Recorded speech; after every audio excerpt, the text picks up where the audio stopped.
Tick, tick, tick. Climate change is having a real impact on the lives of individuals and communities around the world. We must do something about it. In December in Copenhagen, our leaders will have an opportunity to come up with a robust post-climate agreement that is viable and will help make this planet a better place.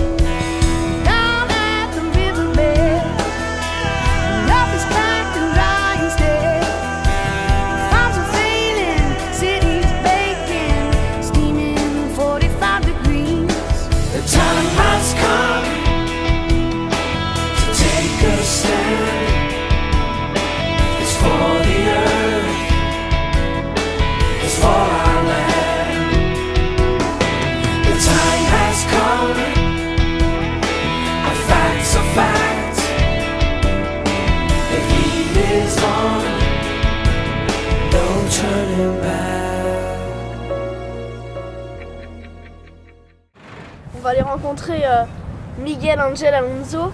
C'est le monsieur qu'il faut voir pour qu'il nous raconte les glaciers.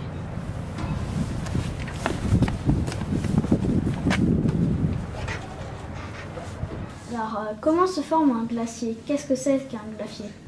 Un glacier, c'est une espèce de grand fleuve de glace. Et les glaciers se forment dans des endroits où il neige beaucoup. La neige qui tombe par couche, peu à peu, commence à s'entasser. Le poids de la couche en haut commence à presser la couche d'en bas. Et finalement, à la fois d'être la neige, c'est encore beaucoup plus dur qui est la glace. Et cette glace-là, elle descend des montagnes comme descend l'eau. Descend vers le bas, et vers les endroits plus bas. Et comment ça se fait qu'il y a autant de glaciers ici en Patagonie? Il y a tant de glace, c'est parce qu'il neige beaucoup. Et il neige beaucoup dans la cordillère. Et pourquoi il neige beaucoup dans la cordillère? Parce qu'il y a beaucoup de vent qui vient du Pacifique. Et le vent trouve la cordillère des Andes. Et le vent, quand il trouve l'obstacle de la cordillère des Andes, il est obligé à la remonter. Et quand il la remonte, il se refroidit. Et quand il se refroidit, il laisse toute l'eau qui a toute la vapeur d'eau qui amène depuis le Pacifique. Comment se déforme et se forme un glacier? Un glacier, c'est un équilibre entre deux choses. Donc, quand le glacier perd plus que ce qu'il gagne, le glacier diminue, se rétrécit, diminue aussi en épaisseur. Et quand c'est le contraire, qu'il a plus de apport, plus de gagne de neige que de perte d'eau, il avance, il grandit. Comment les glaciers arrivent à rester sur l'eau? De toute façon, ce n'est pas que le glacier reste sur l'eau. Tu vois une partie du glacier sur l'eau, mais il y a une autre grande partie du glacier qui est sous l'eau et qui est appuyée sur la vallée, sur la terre. Mais alors, si c'est sous l'eau, la glace, elle fond pas? La glace ne fond pas parce que de toute façon, l'eau est très très très froide. L'eau fait travail un peu sur la glace, mais l'eau est pratiquement à la température de la glace. En quoi les glaciers sont utiles à l'homme? Les glaciers sont utiles à l'homme surtout parce qu'ils sont une énorme réserve d'eau douce. Tu sais, la plus grande partie de l'eau de la planète, c'est salé. Et il y a très peu d'eau douce et en plus très peu d'eau douce non contaminée comme on peut trouver dans les glaciers. Donc c'est surtout cette question, c'est vraiment la réserve, la grande réserve d'eau douce de l'humanité, en ce moment, c'est les glaciers. Alors le réchauffement climatique ici, il s'observe ou pas?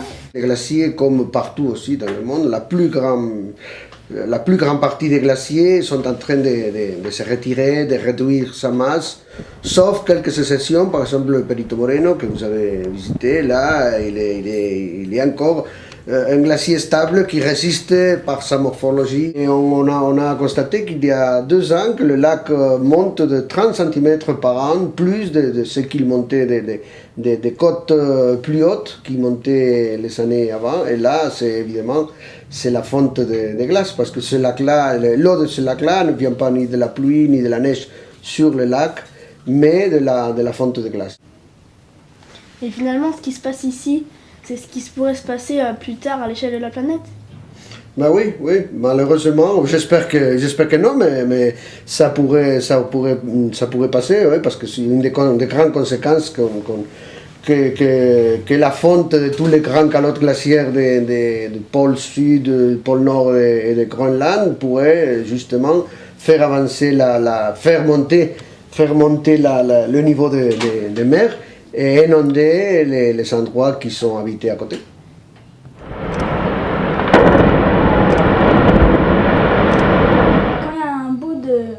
Glacier qui tombe, d'où vient le bruit?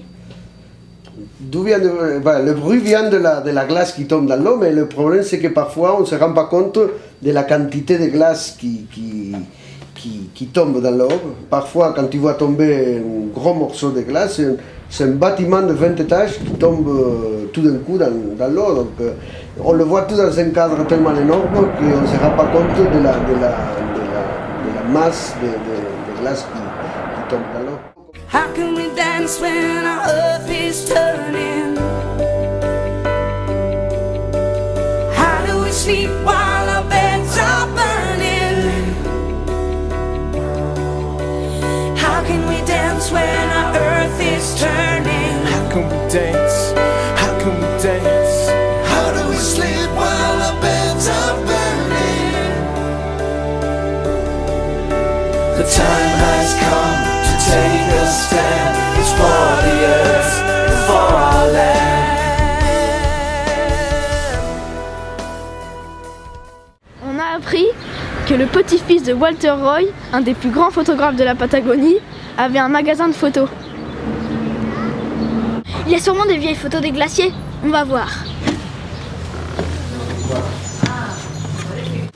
Hola. ¿Cómo están? Hola. Esta es una fotografía antigua que tomó mi abuelo hace más de 50 años. Aquí se ve el glaciar Uppsala, que es el más grande del lago argentino, pero también es uno de los glaciares que retrocede más rápidamente. Hace 50 años el glaciar estaba aquí o aquí más o menos, y ahora se encuentra en este lugar más o menos. Ha estado retrocediendo unos 200 metros por año promedio. Es un glaciar que retrocede muy rápido. Esta fotografía es del glaciar Uppsala. En este momento, en la actualidad, el glaciar Uppsala debe estar aproximadamente por aquí atrás. Ha perdido varios kilómetros de longitud en los últimos 50 años.